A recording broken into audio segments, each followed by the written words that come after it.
económica, ni tampoco refleja el nuevo nombre que se le quiere poner a la ley. ¿Por qué? Ya lo voy a explicar durante el proceso de esta intervención. He presentado un informe de minoría muy detallado, que ustedes lo tienen en sus curules. Ahí hago una explicación técnica, artículo por artículo, de cómo estaba, de cómo debe de estar y por qué. Y en los que no se ha modificado, ¿por qué no se ha modificado? Porque son los pocos artículos que realmente presentan en el marco de esta ley una reactivación económica. Lo demás no hace nada, entendiendo que son pocos artículos y que esos pocos artículos no pueden contrarrestar todo lo malo que tiene la ley. Por eso es que el efecto global de la ley no es de reactivación económica, es una ley de retroceso económica, de contracción económica, una ley antiemprendimiento. Y hay que dejarlo claro, una ley cangrejo, hay que decirlo así. ¿Qué pasó?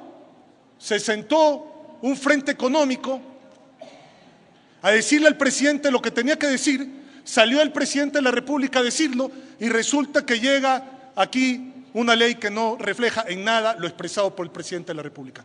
¿Qué pasó con este frente económico? Que yo lo denomino estos economistas PowerPoint, a los cuales, por cierto, no les confío ni un centavo. A los mismos que nos llevaron a la crisis que vivimos el día de hoy, señores. Esa es la realidad. Y que piensan que con las mismas medidas nos van a sacar de la crisis a las cuales ellos mismos nos han metido. Esto ya es insanidad mental, pensar que con las mismas medidas y con la misma gente vamos a tener un resultado diferente. Más aún, cuando se tenían 300.000 millones, quedamos con una deuda sobre 60.000 millones. Ahora que no hay plata, hay que ver cómo quedamos. Ojalá que no quebremos como país. Pero estos economistas de este frente económico diseñaron un atentado al empleo, a la producción, a la inversión, a la innovación, al emprendimiento, a la competitividad y al consumo, que son los pilares fundamentales de una reactivación económica. Y cuando presentaron este proyecto a la sociedad, explotó como una bomba y sacó corriendo a todo el mundo en diferentes direcciones, generando un precedente nefasto, un presente caótico, un futuro incierto y un daño posiblemente irreparable en los actores económicos. Eso es lo que estamos enfrentando en este momento, señores legisladores. Huele muy mal, como les digo, a puertas de una consulta popular generar un caos. Por ahí declaraciones de que esto solo va a ser 160 millones de dólares de recaudación tributaria. Generar este caos a puertas de una consulta popular huele mal, huele muy, muy mal. Y ya estamos cansados de decir que los ciudadanos no aportamos, no arrimamos el hombro. Todos arrimamos el hombro. ¿De dónde salen los 15.000 millones de dólares de recaudaciones de impuestos, de aranceles, de IVAs, de salvaguardias? ¿De dónde salen? De todos los ciudadanos. 15.000 millones que se ven reflejados en el presupuesto general del Estado. ¿No arrimamos el hombro? ¿O no hay una corresponsabilidad por parte del gobierno en ellos arrimar el hombro y no seguir despilfarrando el dinero? Hay que poner las cosas en claro, pero dejemos a un lado los impuestos y las tasas que están en este proyecto. Dejémoslos a un lado. ¿En qué reactiva la economía? ¿En qué reactiva, señores? ¿Amplía el mercado laboral? ¿Le permite al ciudadano ecuatoriano trabajar, tener más de un trabajo? 1.5, 1.6, 1.8 empleos. No. ¿Fomenta las asociaciones público-privadas, permitiendo al sector productivo invertir, por ejemplo, en sectores estratégicos sin generar riesgos de seguridad nacional? Tampoco. ¿Le genera competitividad a la producción bajando los costos energéticos al sector productivo? Tampoco. ¿Le genera drawback a los exportadores? Ya vimos la primera página del periódico de hoy. ¿Le genera drawback a los exportadores para fomentar las exportaciones y traer divisas al país? Tampoco. ¿Reduce los gastos superfluos, todos aquellos que no le benefician en nada al ciudadano? Tampoco. ¿Blinda la dolarización? Al contrario. Ya os lo voy a demostrar más adelante. Entonces, dejemos a un lado que la gente se queja de los impuestos y de las tasas. Esto sin impuestos y sin tasas tampoco genera absolutamente nada. Les podría decir que al revés, genera inseguridad jurídica. El no hacer nada es mejor que hacer esto. Esto genera una inseguridad jurídica terrible en el país. Se institucionaliza la política fiscal sobre la política económica. Ahora organismos como el Comité Productivo y Tributario, organismos como la Junta de Regulación de la Política Monetaria y Financiera, sacan a los ministerios de la producción. Sí, sacan a los ministerios de la producción para quedarse solamente aquellas personas del frente económico, aquellas personas que lo único que le interesa son las cuentas fiscales. Y entonces mañana este frente puede decidir y se da atribuciones que hoy no tiene.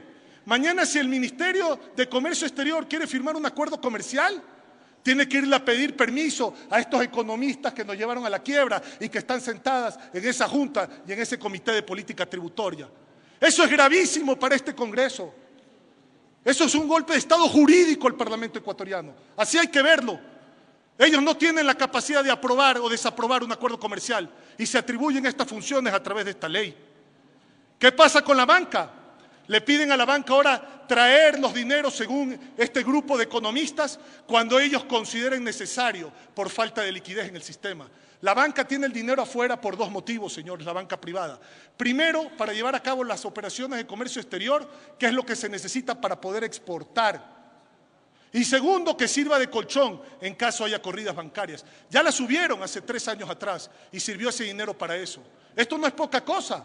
Entonces, ¿así pensamos fortalecer la dolarización? Si la banca privada es la que ha sostenido la dolarización, cuando el Banco Central, que ahora se pretende institucionalizar con esta ley, lo que ha hecho es dar el dinero que tenía en sus arcas al Ministerio de Finanzas para financiar al gobierno. ¿Y cómo le han pagado?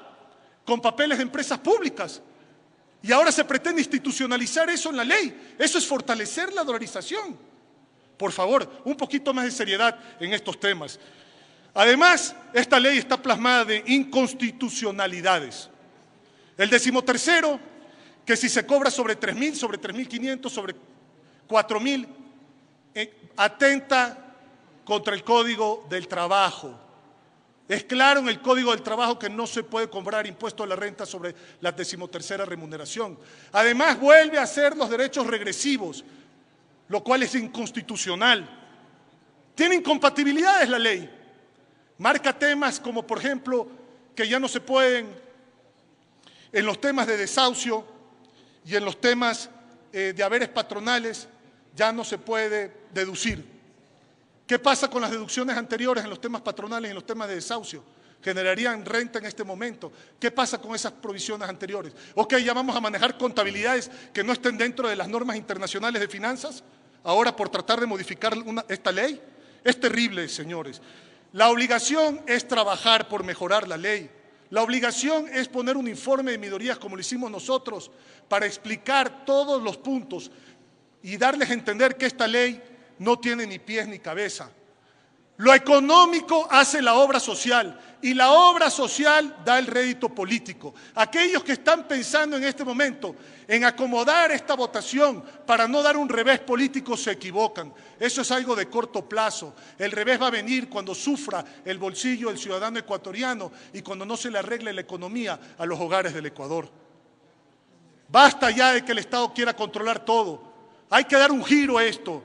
El giro está en la empresa privada y aquí no hay ningún incentivo para la empresa privada. Esto es una ley fiscalista, esto hay que decirlo con absoluta claridad.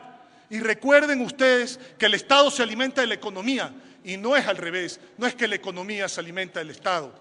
Ya basta de quitarle el dinero al bolsillo del ciudadano para dárselo al gobierno, que ya hemos visto lo que ha pasado. El ciudadano, si no tiene dinero, no puede comprar, las empresas no pueden vender e invertir y no se pueden crear los puestos de trabajo. Ahí está la reactivación económica, no ensangrarlo, enchuparle el dinero del bolsillo del ciudadano. Y más aún pensar que con más de lo mismo vamos a tener un resultado diferente. Esto es una barbaridad.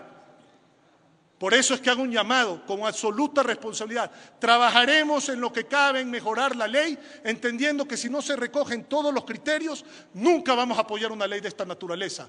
Y cuidado con aquellos que quieren votar por viabilizar una coyuntura política en este momento afectando la economía de los ciudadanos ecuatorianos.